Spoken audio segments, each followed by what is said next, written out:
Hello guys! So, welcome back po sa ating Jude Cooking Show. Ayan, so maraming salamat po sa lahat ng mga nagsasubscribe po ulit at patuloy na sumusuporta sa ating YouTube channel. So, shoutout ko lang po pala, no? So, malapit yung birthday ni Marce Esecrista, no? From Cabizote family. Ayan, so salamat sa pagsuporta mo rin dito sa akin at panonood, no? Sa aking mga videos. Ayan. And Merry Christmas nga po pala sa inyo lahat and advance Happy New Year. Ayan, sana lahat tayo, no, maging successful, no, ano man yung mga dreams natin.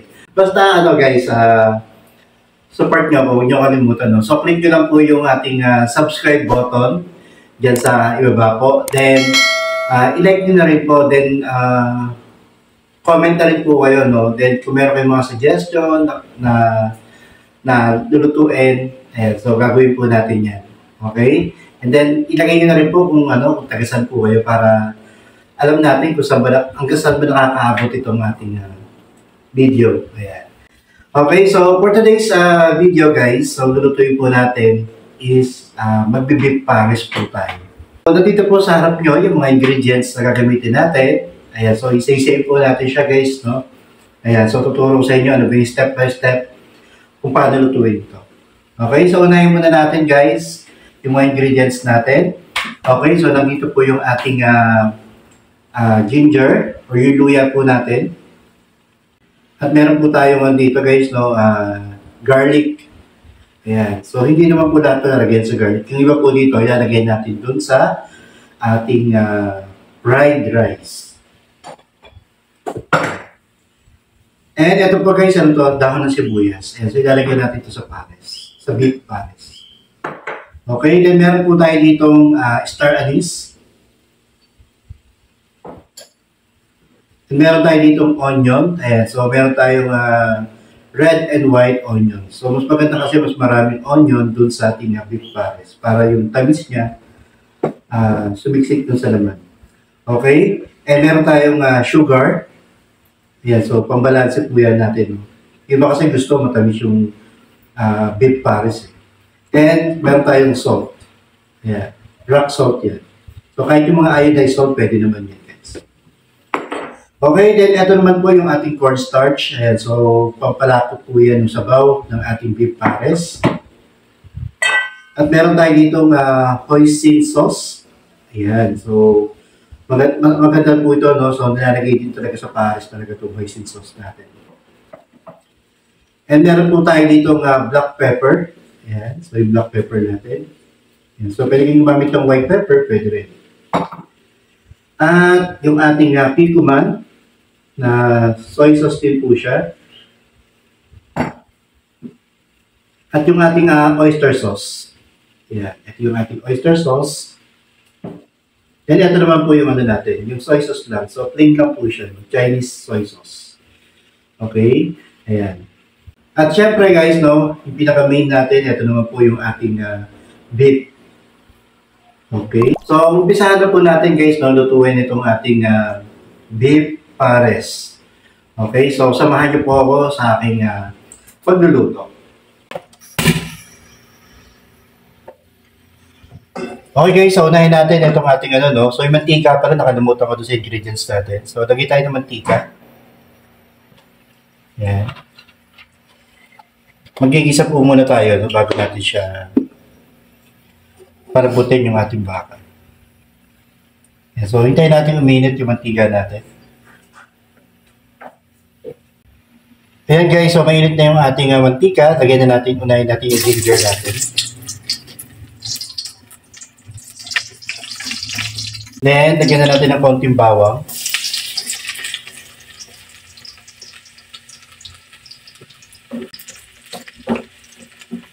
So, hintayin natin mag-color brown, no? Yung ating bawang. Ayan guys, so brown na siya. So, nalagyan na natin yung ating sibuyas. Ayan, yung red and white onion. Ayan.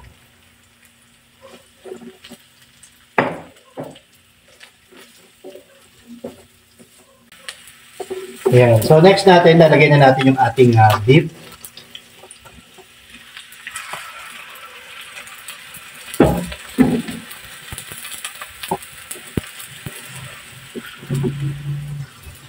Yeah, so guys, depende sa inyo yung cut, no? So, pwede nyo naman siyang mas palitin pa siya. No? Pero pagka naluto to guys, pinakuluan na natin, so release pa yan. So, kalahating kilo lang po yung ating ginamit na beef dito. So, haluin lang po natin siya guys. Para maluto rin yung para balance yung pagkakaluto ng karne natin. Ayan. So, next natin guys, lagyan natin siya ng Chinese soy sauce. Yan, siguro mga 3 kutsara lang ito. Kaya 5. Yan, so tatansyahin lang natin guys.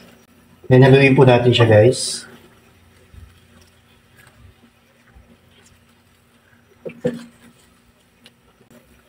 Tapos next natin, lalagyan natin siya ng kikuman. Yan, so maganda rin to guys, yung kikuman. Konti lang. Yan, mga 2 kutsara lang. Yan, sunod na natin yung oyster sauce. Ayan, mga 2 kutsara lang din, pwede na yan. So, tansyahan na lang yan, guys. So, haluin natin ulit.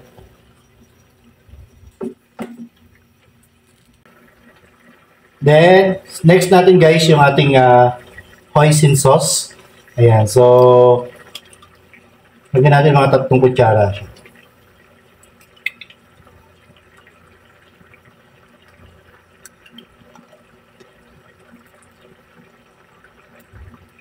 Naligaw pang kalahati.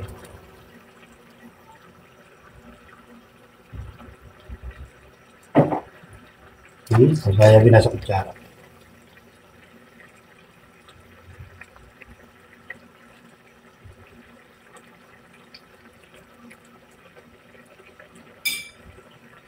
Saluhin natin guys.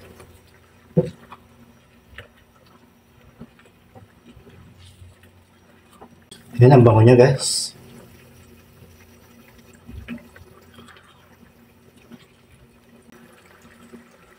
So guys, lalagyan ko na siya ulit ng soy sauce.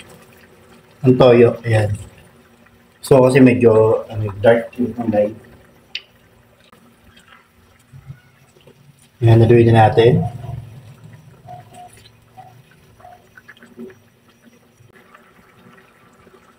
Then, pwede natin lagay yung natin guys, no? Yung ating star anise. Ayan, ito yung star anise natin. Ayan. So, 4 lang nilagay ko guys.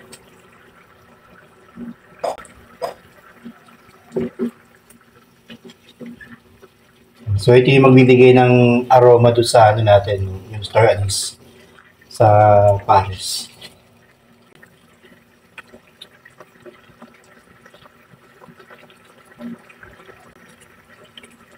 Nalagyan na rin natin siya ng salt.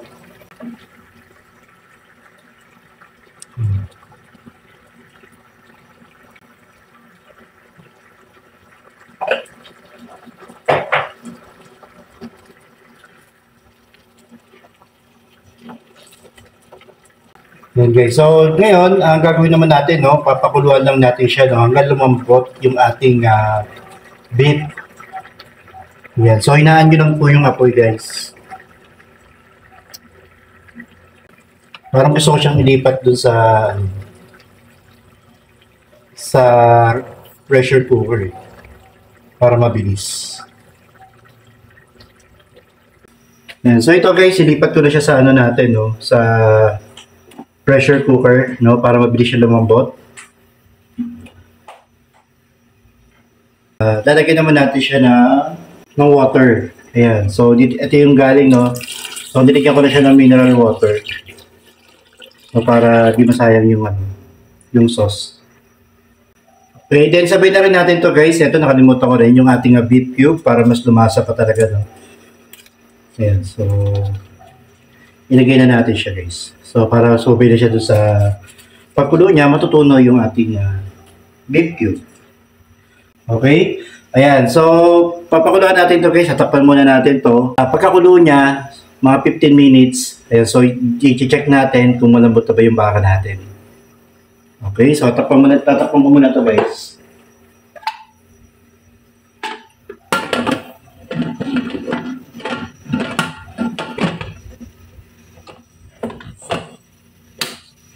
Okay guys, so check na natin no, yung ating karne. Ayan, tignan na natin yung karne natin kung malambot na.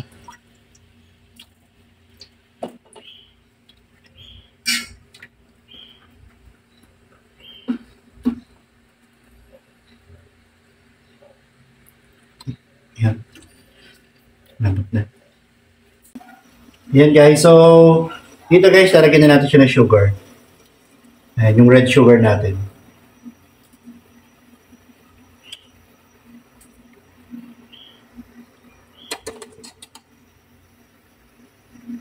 Ayan, so 4 tablespoon nilagay ko guys.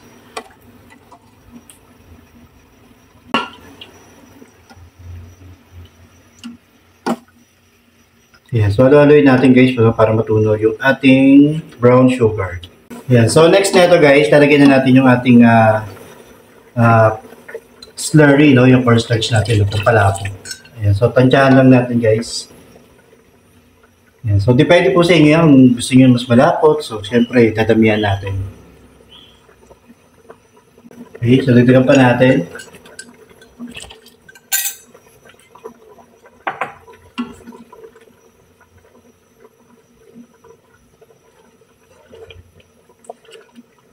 Ayan, so pakuluan lang natin siya guys. No? Then guys, meron din tayong magic sarap. So optional lang din naman to.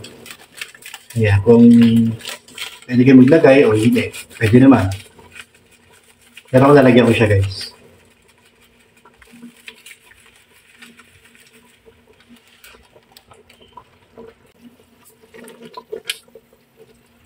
Yan, medyo malapot to siya guys. So, titikman natin yan guys.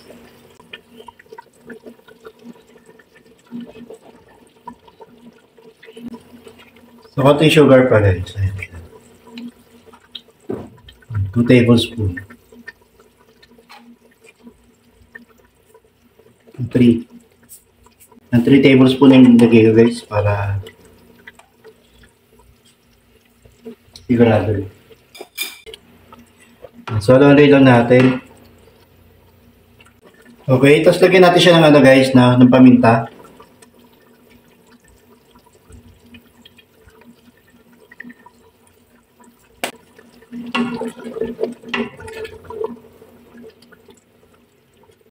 Okay, so malapit na po maluto yung ating pares. Okay guys, so ito po, luto na yung ating beef pares, no? So, ang next naman natin, magluluto tayo ng fried rice. Ayan, so kapartner niya, no? Ayan, so patayin ko na yung apoy guys. Okay guys, so next naman natin yung ating fried rice. Ayan, so maglagay tayo ng mantika. So, dagdagan natin konti. Okay, so once mainit yung mantika, lagyan na natin yung ating bawang.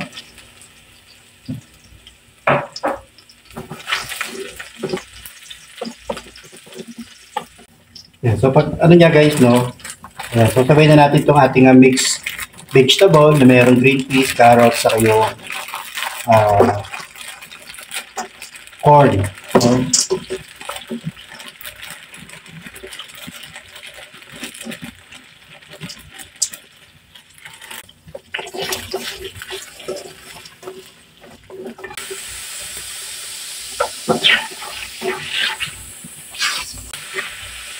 Yan guys, so next natin dito, lalagyan na natin yung ating rice.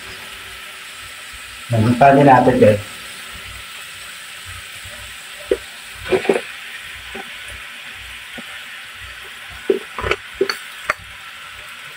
Hindi ko lalagay lahat guys.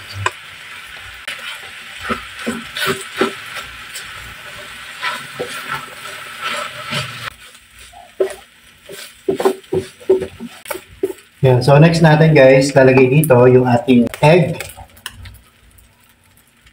Yan. So isang egg lang okay na yan.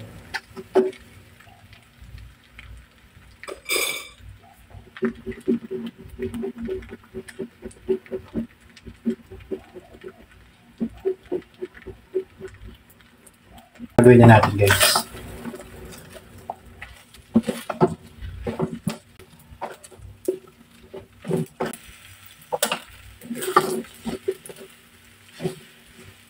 Ayan, so guys, eto na. Lalagyan na natin siya ng asin. So, lalagyan ko siya ulit.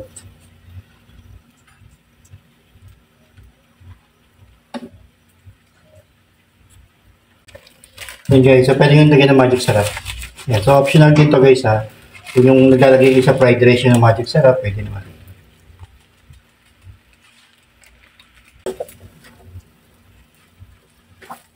Okay guys, so luto na po ang ating beef pares. Ayan, so titikman na po natin siya guys.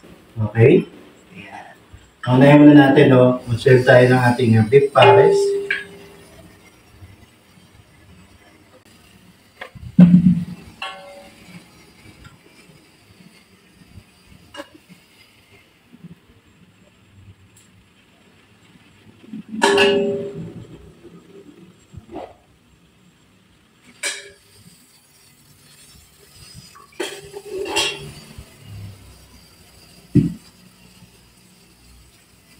Okay, ito naman po yung ating fried rice.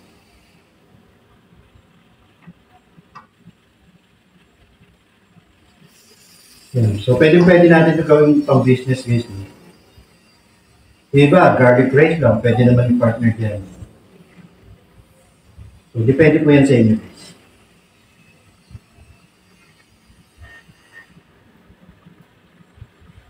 Yan. Okay, tapos lalagyan natin siya ng dahon ng sibuyas.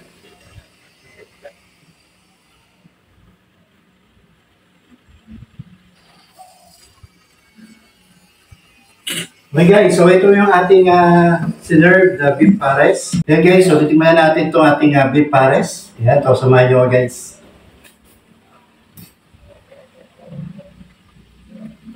So masarap to guys, no? Kung yung iba kasi gumagamit ng chili sauce. So dahil wala akong chili sauce. So magkano lang mamaya. Higiwa na lang ako ng siling gabuyo. Okay, ayan.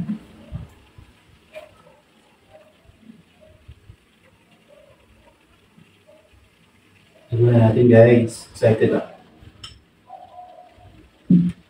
Okay. So ito na guys, yung natin. Sarap nito may chili sauce. Okay guys, so napaka-perfect talaga ng ating niluto. Hindi ako masabi. Ayan. So, and guys, sundan nyo lang yung ginawa ko. No? So talagang para matry nyo rin. Sobrang perfect yung pagkakaluto natin ng ating beef pares.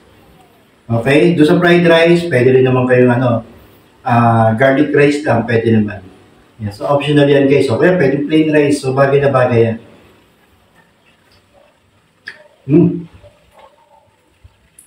So yun guys, panoorin nyo ako. Hanggang matapos itong ating video. Ay no, gutom na ako guys. Ang sarap.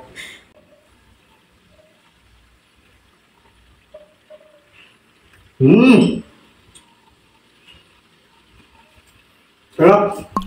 Hanggang dito na lang muna guys yung ating video. So sana marami kayong mga natutunan kung paano lutuin itong ating beef pares. Ayan, so bago tayo mag-end guys, no, huwag niyo pong kalimutan i-click yung subscribe, then click na rin po yung like and mag-comment na rin po kayo. So kita-kita tayo ulit sa mga next video. So abangan nyo po, marami pa po tayong mga parating na lulutuin. Okay, so thank you guys, God bless you all. Bye.